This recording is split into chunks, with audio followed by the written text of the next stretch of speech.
All right, good afternoon, everyone. Hello, welcome to the launch webinar for Climate Outreach's Britain Talks Farming. Great to see so many of you on the webinar today. My name's Hayden Banks, Advocacy Manager at Climate Outreach, and I'll be chairing today.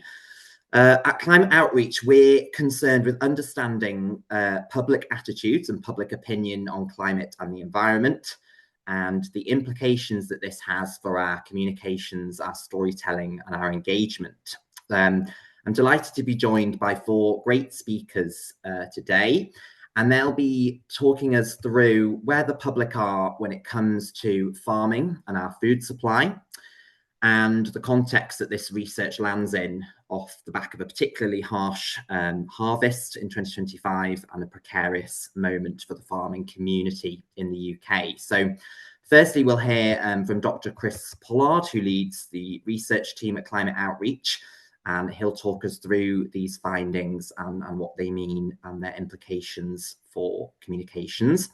We'll then hear from Liz Bowles. So Liz is the Chief Executive of the Farm Carbon Toolkit since 2022, and that's an organisation that supports farmers to measure and reduce their carbon emissions. And they also run the National Soil Farmer of the Year Awards, which I'm sure Liz will touch on in her remarks. Liz has over 30 years of experience in the agricultural sector and as a farmer herself. We'll then pass on to Tom Lancaster. Tom is the head of land, food and farming at the environmental think tank Energy and Climate Intelligence Unit, who'll provide a bit of the policy context and some of the challenges and opportunities ahead in 2026 for the farming sector. And last but not least, we'll then hear from Stuart Oates. So Stuart wears many hats. He's a mixed organic farmer. He's a Nuffield farming scholar, and he also runs a media production company as well. So a bit of housekeeping. We are recording the webinar today. And after we've had brief remarks from each of the speakers at about 3:30 p.m, we'll move over to some questions. So get your questions ready, and you should be able to see at the bottom of your screen a Q&A function that you can put your questions in there. So we'll have about half an hour for questions and discussions at the end of the webinar. So on that note, Chris, I'm going to pass over to you first to talk us through the research. Thank you, Hayden. I'll just share my screen and hopefully you can all see that. Wonderful, thank you. And welcome. Good afternoon, everybody. My name is Chris Pollard. I'm Senior Researcher at Climate Outreach. I'm going to talk to you a little bit about this bit of research, Britain Talks Farming, how people think and feel about farming. So this was research done in collaboration with More in Common and the European Climate Foundation, and it actually forms part of our wider project, Britain Talks Climate and Nature. So some of you might be here and know lots about Britain Talks Climate and Nature, or you might have come here just thinking about farming and not really heard of that before. This is Britain Talks Climate and Nature website. This is where all the information, we can't possibly fit all the really great stuff about farming into this talk today. So just going to be briefly talking about the headlines, but if you want to find out more, you should go to the Britain Talks Climate and Nature website. We've got an insights report, and we've got some a really quick use communications toolkit as well. And a good section looking at Britain, the different segments of the British public. So that's around values. I'll get into that a little in a little bit of time as well, and just summarize how that works, the way that we look at the British public in order to help create better engagement around climate and climate action. So what are the findings from this bit of work around farming that we did? So three main findings. First of all, farmers and farming matter to people wherever they live. We got that in England, in Scotland and in Wales over all of GB where we were doing this research. But more importantly, from villages to cities, people feeling warmly towards farmers and really appreciating both the productive and the cultural importance of farming both at the same time. The second main finding was that people feel that farming should aim to feed the nation well. People think that farmers should be providing the nation with affordable food, whilst also maintaining high welfare in terms of livestock and things, as well as environmental standards, thinking about nature and climate all at the same time. This is things that kind of people expect and think that farming should be about. And finally, that people see farming as being under threat from climate change. They know that the changing climate threatens farmers more than most people and most sectors in the UK, and want to see climate policy which helps support food and farming in Great Britain. So like I said, this farming work forms a bit part of a larger bit of work called Britain Talks Climate and Nature. So I'm just going to set the scene with what that is and the research that we do in that sense before delving into those different results from a farming point of view. So what is Britain Talks Climate and Nature? For those of you who aren't aware, it's a major piece of work we've done at Climate Outreach in 2025. A lot of the work was done there to understand how people in Britain think and feel about climate change. And for us at Climate Outreach, it's that word feel is really, really important. So there's lots of great other organisations who look at attitudes and opinions around climate and climate policies and track attitudes and change over time. A lot of organisations we work with do brilliant work there. Really concerned with around those feelings and how that around climate and climate action, how that interacts with people's values and people's identities. The point being that we think that in order to engage with people better, understanding someone's identities and their values, what's really important to them, is a better predictor, is a better way of doing things than necessarily just looking at their age or where they live or their wealth or other demographics that you can also use to sort of plan engagement and messaging.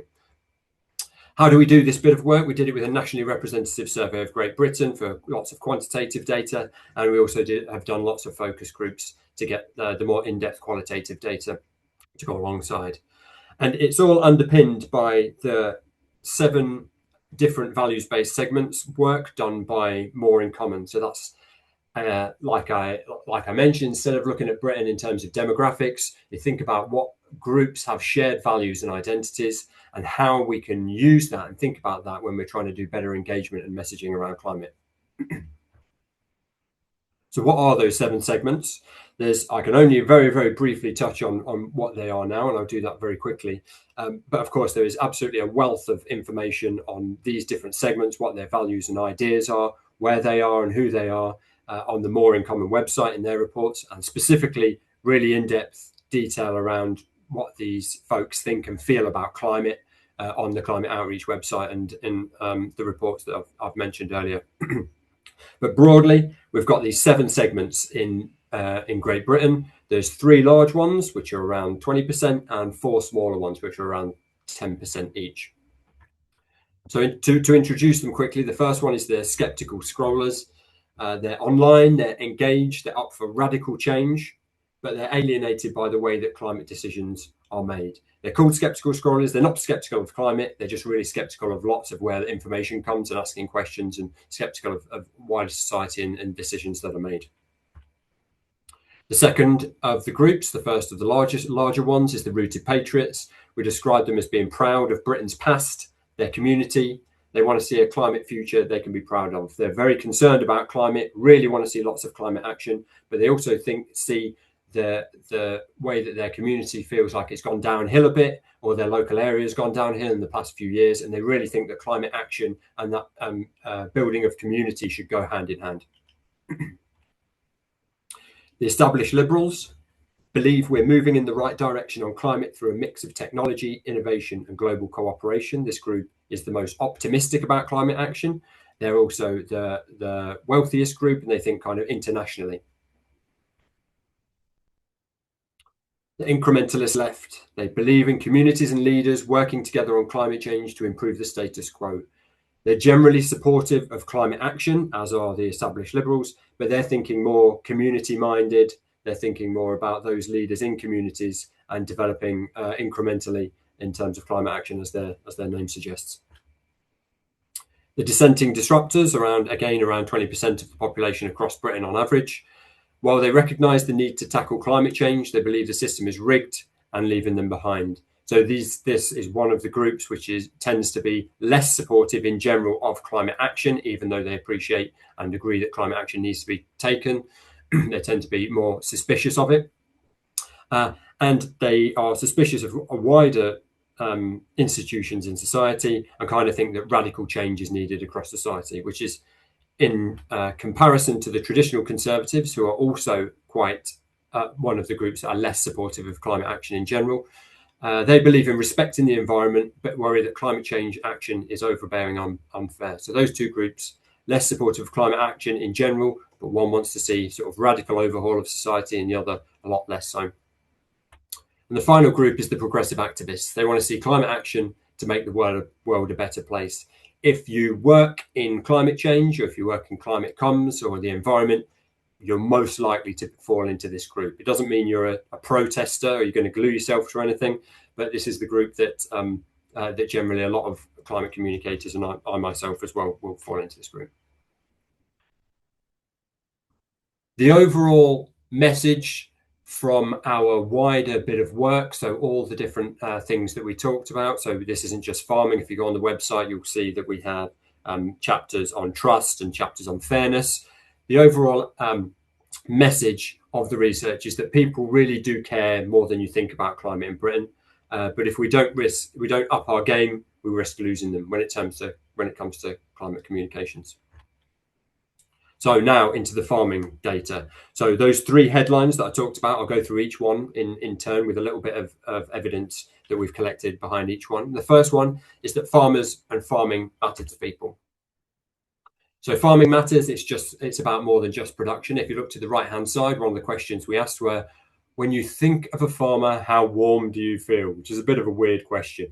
And if you look at the numbers, out of 100, how warm? 100 is really warm and 0 is really cold. What does that actually mean? But the way we can interpret this is to say that the numbers are generally quite high. They're closer to 100 than they are to 50, for example, which is halfway point. But importantly, that this plot shows that whether you're in a village, rural area, up to urban city centre, the numbers aren't that different. So whereas you might be worried, and there's evidence to suggest that people in urban centres are disconnected from rural issues or from food production, perhaps, when they're thinking of farmers and farming, they're actually on a kind of, in terms of positivity, they're on a similar level as those in rural areas.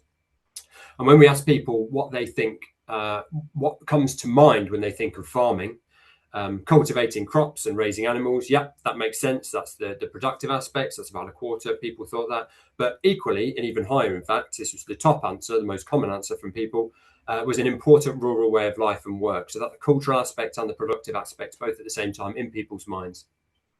Interestingly, one of the options that we gave was an industry that has to adapt. Only 16% of people said this.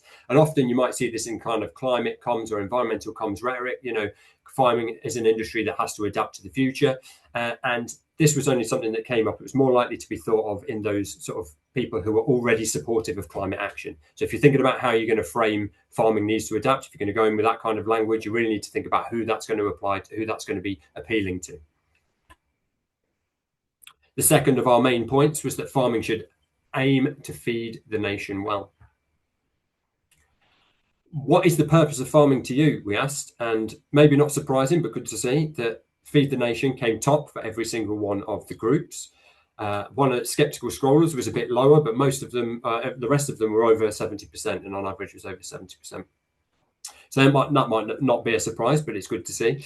The interesting thing for me for this plot is the other options there about treating animals to a high welfare standard, producing food as cheaply as possible, ensuring a balance between farming and nature, and providing rural jobs. They're all around similar percentages, and there is consistency across the different values that these are the things that is the purpose of farming.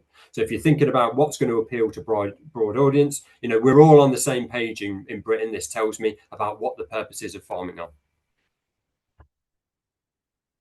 And finally, farming is under threat from climate change. So if we look, we asked, in comparison to other groups in society, how do you think that farmers may be affected by the impacts of climate change in the future? And the sort of dark blue is that farmers are more likely to benefit from the impacts of climate change than others. And the dark red is farmers are more likely to suffer from the impacts of climate change than others. And you can see that consistently across those values groups, and the average on everybody in GB that we asked was that farmers are more likely to suffer than than other groups in society. And in fact, that people are 6 times more likely to think that farmers are going to suffer than benefit from the impacts of climate change. This rises to over 8 times in Wales and over 10 times more likely in Scotland. And when we ask, what are your top priorities for government policies to respond to climate change? So this is a question that wasn't even about farming. It's not about farming. It has a farming option in there. But I'll just draw your attention to the top right box, which is prioritise lowering emissions as fast as possible. So often when we're communicating about policies and thinking about them, that's what comes out. That's the message that's given. We've got this climate policy, and the idea of it, the aim of it is to lower emissions as fast as possible. But we can see from this that given the 16 choices, including an other, and people could write their own, that protecting food supply and supporting British farmers came top for many of the groups, and on average it came top overall. And I think for me and for others of us who worked on this group, on this research, we were relatively surprised that food and farming was going to be so high up people's list when it comes to climate change policy. So a really, really interesting result for us there. So what does these findings mean in terms of narratives and communication engagement? So framing climate versus farming will set us back. If we're thinking about a blunt message of climate action good, farming bad, then you're always going to lose out on that, because of this, there's that strength of feeling, that positive feeling about farmers and farming in Britain. We need instead of talking about that, what do we need to do? We need to talk about how farming is under threat. We need to talk about that with compassion and with empathy and authenticity. But don't just end it there as a terrible story. We need to show how the positive role that farmers can and do play in addressing climate change right now. And finally, that people want to see that climate policy that supports and protects farming, and they want to see that developed alongside farmers. They want to see the examples of good policy that's around climate, but also is done at the same time as thinking about all those things that people want farmers to be able to do and supply for Great Britain. Thanks very much. I'll hand back to Hayden now. Thanks, Chris. That was a really great presentation. Thanks for sharing those findings. I'm now going to pass over to Liz Bowles, Chief Executive of the Farm Carbon Toolkit. Liz, for your 5-minute remarks. Thank you very much, Hayden. And thank you, Chris, for that really clear explanation of the research. And as Hayden said, as well as being Chief Executive of the Farm Carbon Toolkit, I'm also a farmer. And as such, I'm really kind of touched, actually, to see the kind of comments coming from the survey that you conducted. And I really believe that all farmers would have a similar reaction if they were to see this research. So I do hope it gets the coverage it deserves. So I wanted very sort of briefly just to touch on what we do at Farm Carbon Toolkit. So we're an organisation that was set up by farmers for farmers back in 2010, and we're a community interest company, and we're also owned by our employees. And our interest is to support farmers and growers across the land to be able to transition effectively to climate and nature positive farm businesses that are resilient and profitable. That's what we do, and we do that in 2 ways: through our team of resilience advisors who work directly with farmers, standing beside them, supporting them on that journey. And we also have developed one of the most popular carbon calculators that's used across the country. And that enables farmers to be able to measure the impact they're having in terms of both greenhouse gas emissions, but also of carbon removals, whether that be into soils, trees, hedges, non-crop biomass.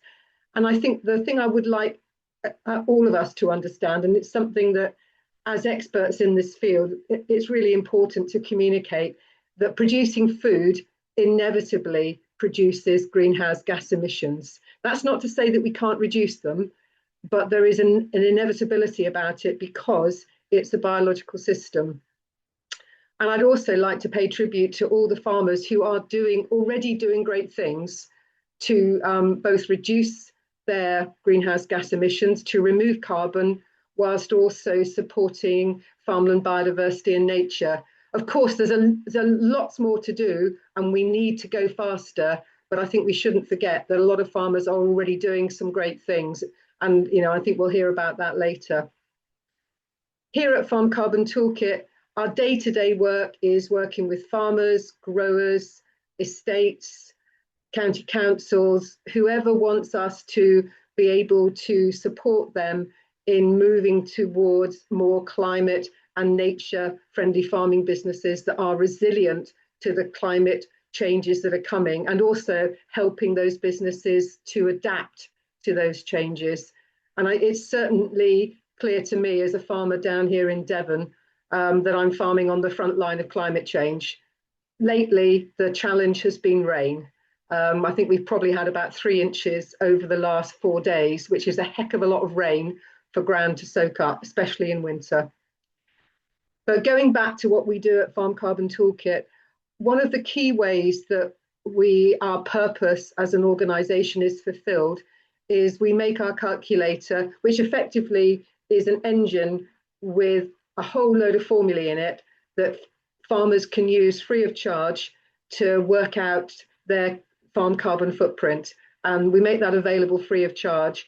And we've also now, over the last decade or so, been running national competitions to celebrate the great work of farmers in this country. And Hayden mentioned one of them, the Soil Farmer of the Year competition, which actually we started on International Year of Soils in December 2015.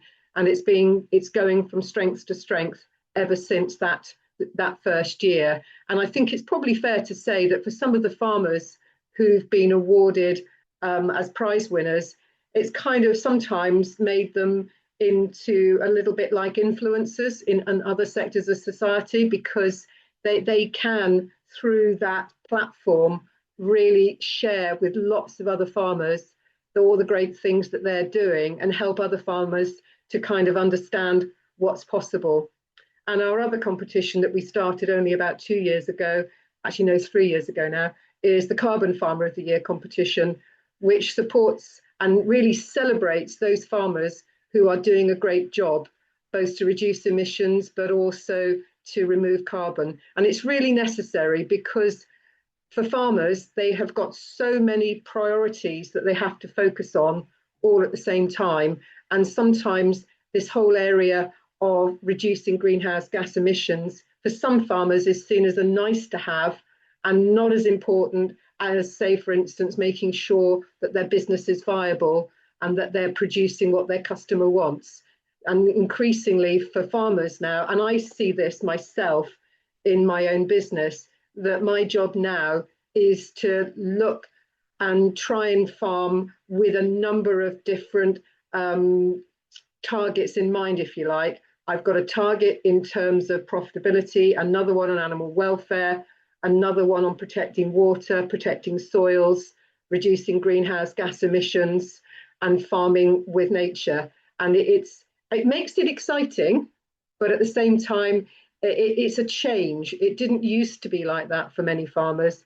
And certainly over the last 3 years, as I've moved my practice, in fact, probably over the last decade, moved my practice away from using many or any actual external inputs. So within my farm business, I produce food that can be produced sustainably on my farm without purchasing inputs of any kind. So that actually of itself supports a fairly low level of greenhouse gas emissions. And I think with that, I'm going to stop my comments here and hand over to you, Tom, if I may. Yeah, thanks very much, Liz. Great to get your perspective as a farmer, and I'd encourage everyone to check out the Farm Carbon Toolkit website and the calculator.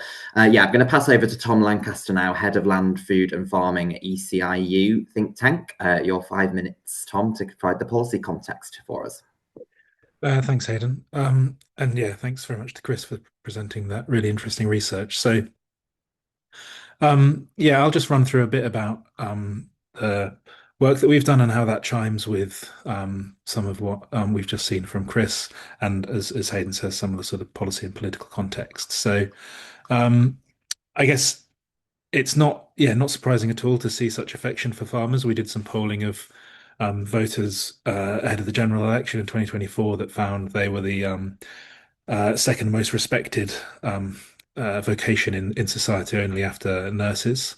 And that comes through really strongly. And again, it's not surprising to see that people sort of think first and foremost that farmers are there to produce food, because that is entirely sensible. But again, the work that we've done shows really clearly that the public expect more from farmers, and I think actually the public expect quite a lot from farmers. Um, for the public, it's very much they want farmers to produce food and nature and a host of other outcomes as well. Um, so in the polling that we did of rural voters and the public more generally, there was majority support for sort of onshore wind and solar, even amongst rural voters. Around 80% of rural voters supported the idea of farmers using more of their land for nature-friendly farming, and over 60% even supported some of that farmland being converted to nature reserves, and yet they still see farmers very much as food producers first and foremost. So they really see farmers as having a sort of multifunctional role in terms of the outcomes and outputs that they produce from their land. It's also really interesting to see the sort of level of concern that the British public have for farming in the context of climate change. We've seen that from farmers as well. So we did some market research of around 300 farmers over the summer with an organisation called Grounded Research that showed that 80% of farmers are really concerned about their ability to make a living from farming in the as a result of climate impacts, with 87% already observing a hit to their productivity, over 80% seeing a reduction in crop yields, and three-quarters seeing a reduction in income following recent extreme weather. So what we've seen in this and other research that we've done is that actually concern for climate impacts and climate change is almost higher amongst the farming community than it is amongst the general public. And again, you perhaps not going to be surprised about that, given what impacts we've seen recently. We've seen the sort of second worst arable harvest on record this year. In 2024, that was also the second worst harvest on record until it was bumped by 2025's harvest, and also really significant impacts on the livestock sector as well as a result of the drought that we saw in 2025, with it being the hottest summer on record and driest spring in 100 years in England. But again, it's perhaps not surprising. I mean, you'd expect, perhaps, given that level of concern and those observed impacts, that there would be actually really strong support for climate policies amongst the farming community. But in many respects, they share the sort of level of concern or perhaps nervousness that the public have, as shown in the climate outreach research. And I think that's not that surprising, because action on climate in a sort of farming and land use context is not without its trade-offs. And I think you also see quite a high degree of confusion around ideas of policies such as net zero. So when we polled farmers, we found that a third of farmers understood correctly that you can't stop climate change without net zero, but a third of farmers thought that you could, and a third just weren't sure. And that translates to sort of relatively low levels of support compared to the general public amongst farmers when it comes to net zero targets. So when we find that when you talk to farmers through the lens of net zero policies and emissions reductions policies, they're quite cool. But when you talk to them about through the lens of extreme weather and climate impacts, they really see that sort of impacting their day-to-day lives. So, as the research showed, there's a lot to do in terms of almost explaining or better communicating that net zero is a scientific concept. Climate policies are necessary to limit the observed impacts that so many are so concerned about. That they're not without their costs and trade-offs, but the cost of not getting to net zero and mitigating climate change are much greater than doing so. And we've got a lot to do, I think, to understand how to better communicate the needs for that and the benefits of it as well. And that will, become really relevant this year with a lot of policy that's coming up from DEFRA in particular in 2026. So they're due to publish a land use framework that's been delayed from last year, which is something they consulted on last year. They're consulting on and still to publish outputs from the National Food Strategy. They're to publish a farming roadmap, which is meant to explain for farmers what those big policies mean for them and their businesses. And then they're also relaunching the Sustainable Farming Incentive in England this year, which is the big sort of green farming scheme that many farmers can use in order to build their resilience to the climate impacts that we've seen. But I think one of the interesting things I think about your research, Hayden, is that a lot of those policies have been repeatedly delayed and deprioritized. And what politicians don't seem to see, which the public do see, is um, how much they value farming and food and the role that farmers play in society. And I think one thing we can take from your research is how we can communicate that level of importance that the public ascribe to farming, so that we can see more priority given to the sort of sectoral policies that we need to see come forward in order to address some of the climate impacts and levels of concern that your research has highlighted. And I'll leave it there. Thanks very much, Tom. Yeah, no shortage of sort of policy developments coming up, and I encourage everyone to check out that really interesting research that Energy and Climate Intelligence Unit have done as well on farmer attitudes. And last but not least, for our initial remarks, I'm going to pass to Stuart Oates for your 5 minutes. Hi everyone, thank you very much. I hope you can hear me all okay. I'm actually running around Brazil at the moment. My name's Stuart Oates and I'm actually a farmer based in Cornwall normally. I farm with my dad and my brother. We're organic and we have been since 1999. My background, I got a degree in organic agriculture many years ago, but then I moved into TV and radio as well. So mainly working in food farming and the environment. So I've been really fortunate over the years that I've managed to go all over the world, certainly all over the country as well, meeting all different walks of life, particularly farmers. And then more recently, I've sort of taken on a Nuffield farming scholarship. So again, let me travel around the world to study my topic. And my topic for my Nuffield farming scholarship is fossil-free farming. And that's looking at how we can remove fossil fuels in all of their forms from agriculture. And when we look at sort of climate and nature and all those kind of things which are affecting and the things we're supposed to fix as farmers, it always comes back to fossil fuels in the end, because that's the one bit that kind of doesn't fit within our natural biological cycles. Now, Liz kind of mentioned earlier that should we have, should we keep our inputs low and therefore keep everything in a cycle? And then also, should we be bringing in food from abroad? I noticed a comment looking at a lot of our food is imported, and essentially we're importing emissions. And essentially, a lot of those are done with fossil fuels. And so I've always been interested in trying to remove those.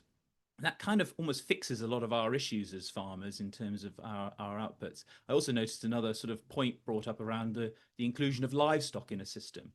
And I think I'd be fair in saying I actually don't know any farmers who've won an environmental stewardship award who don't have livestock in their system. It's sort of almost essential in a properly functioning functioning food system, so that you get those animals in their system.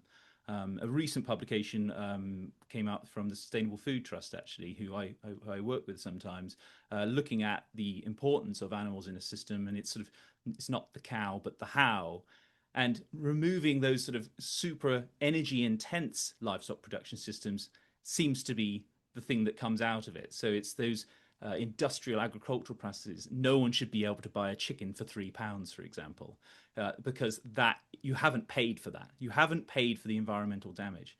And if we can start valuing food and valuing our farming systems in a more holistic way, I think we fit perfectly in that, as a lot of the things we already do as farmers. And I think there's loads of opportunities. I'm currently in Brazil, and one of the things I found here is they're way ahead of us in terms of a lot of the farming systems. One thing they've realized is it's cheaper to work with nature than against.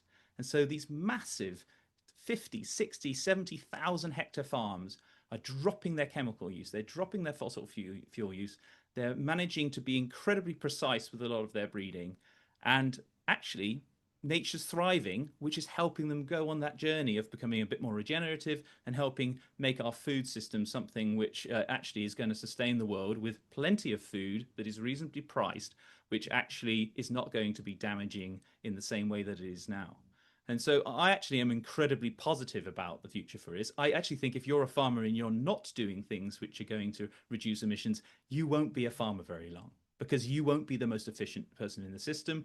You won't be able to compete in terms of all aspects, because I'm afraid even without the policy, Everyone's coming up from around the world and going to take your position. So I see huge opportunity, and energy is another huge opportunity in that. So fossil fuels are a big part of what I'm interested in, like I said, but I also see that farmers could have a new opportunity, and I think it's the biggest one staring them in the face. Could we be energy security as well as nature security as well as food security? I believe we can. I think we can mix those things all together. And on our farm at home, we farm around about 1,500 acres. We're looking at all sorts of different innovation projects around this kind of stacking land uses to make ourselves more profitable as a whole, but actually more resilient. Because last week we had the most damaging storms on our farm of my entire life. And I'm afraid those types of things don't just happen. It's happening for a reason. And I'm afraid we need to be a lot more resilient, and in many, many different ways. So I think it's quite an exciting time as a farmer. I think we do need to be pushed, and a lot of farmers need to be pushed, and it's going to be painful. But I think we are going to have a bright future if we do. And otherwise, in the UK, we're going to fall behind, and we'll be producing even less than 50% of food and still be the 7th most nature depleted country in the world. Thanks very much, Stuart. Thanks for great to see you striking such an optimistic tone. I think that's really, really welcome. So we've got about 25 to 30 minutes now, where I'm just going to have a look at the Q&A function. Thanks so much, everybody, for putting in. We've got your questions, got about 200 people almost on the webinar. So apologies, we definitely won't get through all of these questions. I think the first question I'm going to pose to the panel is around public attitudes to farming, and in particular, how does this resonate with how farmers think they are perceived? We have obviously a really difficult kind of policy context of farmers and the kind of financial constraints, and in particular, people asking around, do the public understand kind of the range of farming that takes place, whether that be intensive agriculture. Obviously, there's more sort of smaller, kind of more organic farming as well. So I think just to hear from a few of the panelists around, does climate outreach's research chime with how you think farmers feel they're being perceived by the public? And do you think people really get an understanding of that, the kind of different severity of climate impacts depending on the type of farming that's undertaken? So I don't know who wants to take that one first. I'm happy to go first, and I don't know whether Stuart would agree with me, but as a farmer, I would say the findings from climate outreach's research about the regard with which farmers are held by the public, I don't think farmers would think that was the case at all. And certainly those who perhaps lived through the 90s and early noughties, I think very many of those would feel that farmers have tended to be blamed for all sorts of things, certainly for causing damage to the environment, certainly for being responsible for a significant proportion of greenhouse gas emissions from the UK, and perhaps not actually being valued that much. So I think that's why I said in my opening remarks that I was quite touched as a farmer, and that's why I think also it'd be really valuable for other farmers to feel the love, if you like, that the general public has for them, because they are going through tough times, both from weather and also from government policy at the moment. So, and actually, I think this is a really great opportunity to be able to use this report as sort of leverage with government to make sure that farmers are properly supported and that there is a just transition, because certainly farmers are increasingly being asked by their customers to reduce their greenhouse gas emissions. And I know there was a question here about, do farmers, what are they doing to reduce emissions? And increasingly their customers are requiring it from them. And that opens up all sorts of questions about how they'll be supported when there is a cost implication to respond. For me, it's a really important sort of time we're moving into, really, this negotiation of how farmers can move towards reducing emissions within nature and climate positive businesses. Thanks very much, Liz. I don't know if any of the other panelists wanted to come in on that. I mean, Climate Outreach's research obviously didn't ask farmers specifically. It was more to the public. I know, Tom, your surveys did go more into asking the farming community, and there's a few questions around: do you think farmers kind of think they have a responsibility to mitigate climate change and sort of see themselves as custodians of nature, and should that be coming through more strongly? I don't know if Tom or Stuart, you want to kind of tackle that.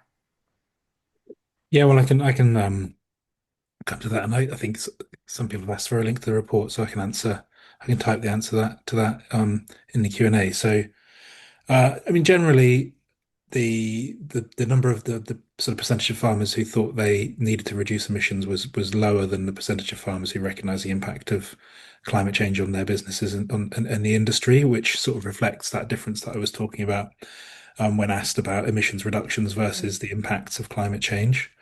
So there's definitely within the farming community a degree of skepticism around some of the sort of robust science on the contribution that the sector makes towards climate change, and that is a communications challenge for climate advocates when talking to farmers. And it's one you have to think around really carefully if you want to get a fair hearing from farmers without them then just sort of dismissing you out of hand. I think it's the sort of going back to the first question as well. There's sort of degree to which farmers think about how they're perceived. You know, as a non-farmer who spends lots of time with farmers, I'm always amazed at how down they are on the public perception of them. Because actually, you know, whenever I talk to non-farmers about farming, everyone loves farmers. They think of them as really hardworking, sort of backbone of Britain types, and you just don't really get that from farmers themselves, which I think is really, really interesting. But yeah, and I think your point as well about some of the sort of sectors who are most impacted by climate change. I think that is, in some respects, the sectors you see, or the sector you see that's most impacted in the last couple of years is sort of broadacre arable farmers. And those are generally people who the public perceive as quite wealthy. Whereas actually, in reality, when you look at agricultural income statistics, those are the ones who are operating on some of the finest margins and often lose really significant amounts of money. So public perception of who's impacted, who's got money in the farming sector, who hasn't, doesn't always tally with reality, which again can inform perceptions of different sectors of the farming community amongst the general public. Thank you, Tom. Stuart, did you want to come in on either of those around kind of the perceptions of farmers? Well, yeah. I made Countryfile for quite a few years, and so you end up speaking to a lot of farmers and a lot of the public. It's a really good barometer on the way that people feel. Countryfile is actually still, even today, one of the most popular returning factual programs on TV because people love farming. They absolutely obsessed by it. Well, in fact, Clarkson's Farmers, we all know, it's the most popular show on Amazon Prime, full stop. And so people love it. And the thing is with farmers is it's a very lonely job. We're out there on our own. We're having to deal with policy and requirements from demands from customers, demands from the government, and that is a downer. It makes you feel like it's not an opportunity. It makes it feel like it's a burden. And I think our opportunity, finding opportunity, is the key to it all. And presenting emissions reductions as opportunity is the key. The reason those farmers said that they don't want to think they need to reduce emissions is because they don't want to have to endure a cost. If they were able to do it and gain in some way, like let's say, for example, tractors were able to be electric. Well, I run an electric car. I now spend about 1/10 of the money I used to on fuel. If a tractor could do the same thing, suddenly an electric tractor, oh yes, we're all very happy to move to an emissions reduction tool. So looking at opportunities, I think it's the key to it. And the myriad of standards, and I think the question, going back a little bit into the earlier question, was, do the public understand all of the different types of systems? No, of course they don't, because we barely understand them. What does regenerative agriculture really mean? Very few people understand it really, and it doesn't have a clear definition. It's more of a journey. It's about sort of doing more good stuff, but that's about as detailed as most people understand it. Organic, it's fairly well known. It's been around a really long time, so people do tend to understand organic, and other surveys have sort of shown that. But regen and things like that, so the smaller increments, I suppose, aren't understood, and so value is never found out of those at the moment. And so we struggle, I think, to keep up with all of those things. So simplifying those things for farmers, but simplifying those messages for the public of why they should care about those smaller bits, I think is the key to it all. Thank you, Stuart. That's really, really clear. I just want to move us on now to questions that are coming up around this tension between food production and kind of renewable infrastructure and our net zero journey. So a few people have asked around, the tension between the need, obviously, to protect our agricultural land and also build more solar farms and wind farms, for example. Chris, I just want to bring you in first. I believe we asked something about this in the research, if I'm not mistaken. I don't know if you want to speak to anything around public attitudes on that before I bring in the other speakers on the policy. Yeah, so when we asked in the research, how did people feel when they saw wind turbines in the countryside, for example, across all countries and rural and urban areas, people were either, or very few were against it and said that they didn't like seeing, for example, wind turbines in areas. Now, that gives a lot of support. Most people were either supportive and they liked it, or they didn't mind either way. It didn't really bother them if they saw turbines out in the countryside. Now, what that tells us on like a macro scale, that people are generally supportive, don't really mind seeing these things. If they see it on a train while they're going past, it's a positive, or it's a nothing feeling. They're not against it. But we do also know that when it comes down to hyper local, there's something right in this area, that you can't just assume that people are going to act in exactly in the same way. And it's not necessarily NIMBYism in that way. It's and using that word in, like, when talking about being for or against, is really unhelpful in terms of communications. And it should definitely just be an appreciation and empathy for what they really care about and what their values are around their what's important in their local area and in their local community, how they feel about the land, how they feel about the culture and how that's changing. And there's different ways of being able to say, we know that farming and farmers are important and liked by people. So showing that those renewables and being able to have renewables projects are benefiting farmers and therefore those communities, and the benefits that come through having those renewables are flowing through and is the key to kind of that support. And from a communications point of view, it's finding those stories, finding those examples where that's happened and the communities and the farmers have benefited, and the things that are important to the community have been bolstered and even made better by having this flexibility around renewables. Having that story of success is what really increases support. Thanks, Chris.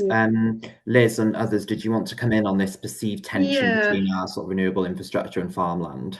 Absolutely. And I think for me, it's about prioritisation of land use across the country, because there's no doubt in my mind that over the coming years, there will be more of a focus on food security than there has been now, as weather impacts the ability to produce food in different parts of the world. And somebody asked a question about the level of food security in the UK being not much better than 50%. And we're going to have to maintain it at least that level, if not improve it, as other countries' ability to produce food might reduce. But at the same time, if we are to be able to move to 100% renewable energy and electricity, then using farmland or indeed farm buildings to house solar panels is a good option. And if you compare solar panels to AD growing a lot of monocrops to go into AD, actually solar panels are an efficient way of generating electricity. And the research that's been done suggests that probably if we were to use just solar panels, it would be something like the area of golf courses at the moment in the UK. So it feels like a huge amount of space when we see solar panels going up, but in reality, it's not that much. But the critical thing is where those panels get put. And I know Stuart knows an awful lot more about this than I do in terms of making sure that the grid is strong enough to take the electricity.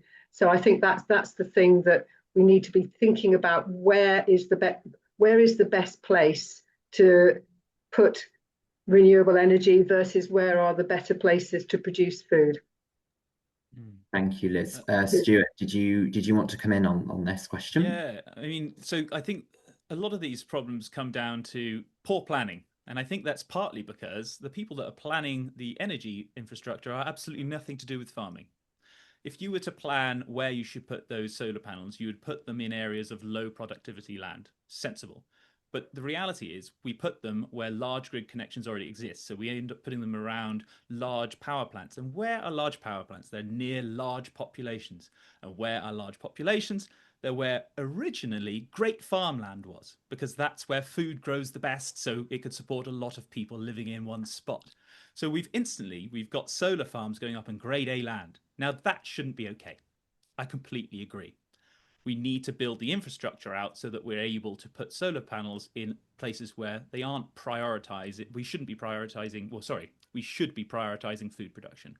But there is so much other land and there is so much opportunity to diversify our grid.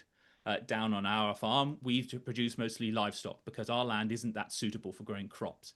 I actually see an opportunity there of agri-solar, where we could produce crops alongside our animals. And in fact, we'll probably gain a lot of efficiency because we can use the solar panels as shelter for our land, shelter for our animals from the huge Atlantic winds that keep coming off and destroying things.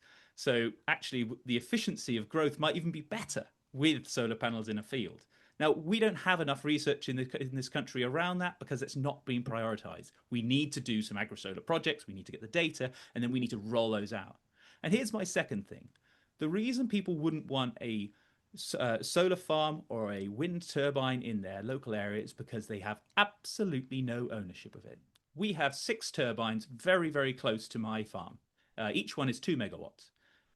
Absolutely none of that is owned by a local person. The land is below them with a tiny rent, and we don't see much more than a small community benefit fund. They are making millions per year. So I've looked at, why don't we install a wind turbine on my farm? Well, if we put up a 1 megawatt wind turbine and sold that power through the local community, that could be putting around about £500,000 per year, plus other ancillary benefits, back into my absolutely local area. Now that is something people are going to want to see on the environment. I would see this as the great sell-off all over again of the North Sea oil. We should own our infrastructure as farmers, as local communities, because that's the money that should be staying with us. It's our landscape. It's a huge opportunity. I think it's the biggest opportunity farming is going to see in my lifetime, staring it in the face. And most people are selling off their land as a rent for £1,000 an acre a year to a solar person. Maybe a pension fund in Germany owns it. That's insane.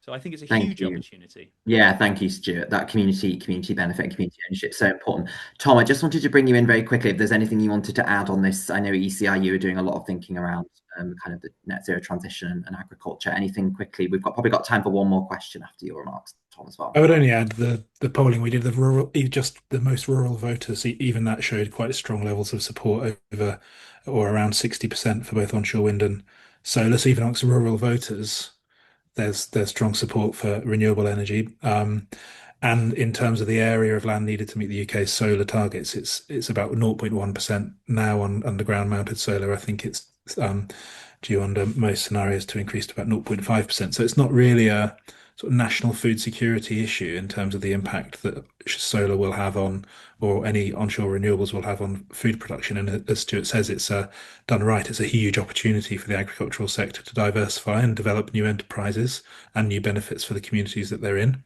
So I guess that's the thing. It's the sort of getting it right bit. But in terms of food security, it's sort of, that's not the issue, I think, is probably what I would say. Thanks, Tom. So I think we've just got time for just one more question. And I think there's been a few questions coming up in the chat around costs and kind of dietary change as well. So we know coming up the 7th carbon budget response from the government is probably going to have to necessitate dietary changes. So how do we kind of balance the need to kind of price in the environmental impact of food, which I think you've talked about with the cost of living crisis? And, you know, does there need to be sort of, what are public perceptions around kind of costs? Are people willing to pay a bit more for lower carbon intensive food choices? I don't know, Chris, if we asked anything on pricing and costs. If not, I can sort of pass to the other speakers, but I'll bring you in first. Yeah, only more widely that we know from a lot of research about sort of individual versus system level responsibility, and how people don't want to be shouldered with the individual burden of being able to mitigate climate impacts. So, and that comes down to food, and in terms of transport, in terms of everything. And it's that level of fairness that, if people see it as fair across the system, and it's not being benefits are not being extracted or concentrated within a certain group of people, while other people are sort of bearing the brunt of the responsibility. That's a way of really important in terms of communicating changes that might be necessary. Thank you, Liz. Anything on from sort of farming perspective around costs and getting a fair price, and but also kind of that environmental impact of as well? Yeah, absolutely. I mean, we've talked about the polluter should pay for decades. Currently, it's still not really in place, and there's still significant externalities of food production which aren't properly costed in. I think one of the challenges is to be able to easily recognize food with lower impacts, and things like organic certification do give consumers that assurance that a standard has been reached in terms of how that food has been produced. But we don't as yet have any kind of standard other than private standards for, say, regenerative or agroecological farming, which would help people buying food to be able to understand that this food has been produced differently to that food. And I think there's a final aspect to this, which is just now starting to come up within the work that we do and more generally, which is looking at the nutrient density of food, depending on how it's being produced. I think up until now, we probably hadn't really thought about this. We've kind of thought that a kilogram of say, corn produced however would have similar nutrients, but we do now know that that is not the case. And I think as time goes on, we have the ability to better differentiate. That will give consumers really an opportunity to buy on quality of nutrients as well as system, but actually the two are linked. Yeah, thank you, Liz. That's so important if we get that awareness for people. I've probably got time just to bring in Stuart or Tom very, very briefly on this one. Yeah, I'd quite happily say a little bit about especially nutrient density. It's a huge opportunity. Again, finding opportunity in these things and finding a way of people maybe eating a little bit less. So Marks and Spencer's has just released two lines. One is simple food. So they've listed the ingredients in massive writing to say a burger is beef, salt and pepper. Well, that's a marketing opportunity. They've also done another line on nutrient dense food. So you can eat smaller portions with the same amount of nutrients in. Suddenly we don't need to produce as much food because it's got the right amount of nutrients. You know, there is opportunity in there. We need retailers to do that. And I think there's plenty of opportunity across the board around that side of things to make that. But let's just show an opportunity that it already happened a few times. Free range eggs. Everyone used to think free-range eggs are expensive. They're unaffordable. Now, everyone has free-range eggs. Almost no one has a cage-bought chicken egg. Everyone can afford one. And it's partly to do with scale. And organic's much the same. Organic milk, we currently get maybe 10 or 20 pence, if we're really lucky, more than a conventional price. If you genuinely put that increase per litre on a 4 pint in the supermarket, it's like 20, 30p more on a £1.50 bottle. It's not a lot. People can afford it. They say they can't. They absolutely can afford it in milk. So those are the types of things where there is opportunity there. And those differences would be shrunk if we had bigger scale and things on those types of things. So it's not all about massive increases. It's about tiny incremental things to make massive change. Thanks. Thank you very much, Stuart. I think I'm going to have to wrap us up there because I think that's all we've got time for. I'm so sorry if we didn't get to your questions in the chat. We've had around 200 people on the webinar today, which is great. We will be emailing the recording and a link to the report soon after the webinar, but you can also find the report on our website, climateoutreach.org, and it's under chapter 8. So it's a specific chapter about Britain Talks Climate and Nature research. And if you can't get enough of our insights, we have another webinar taking place on the 4th of February at 11 a.m, which is our final kind of Britain Talks Climate research, which is specifically looking at culture and entertainment and how different audiences are receptive to environmental messaging in culture and entertainment. So look out for the links for that as well. But just remains for me to say thank you so much for joining, everybody, and thanks to our brilliant speakers. It's been a really great discussion, and look forward to further conversations. Thank you very much. Thanks very much. Thank you. Thank you.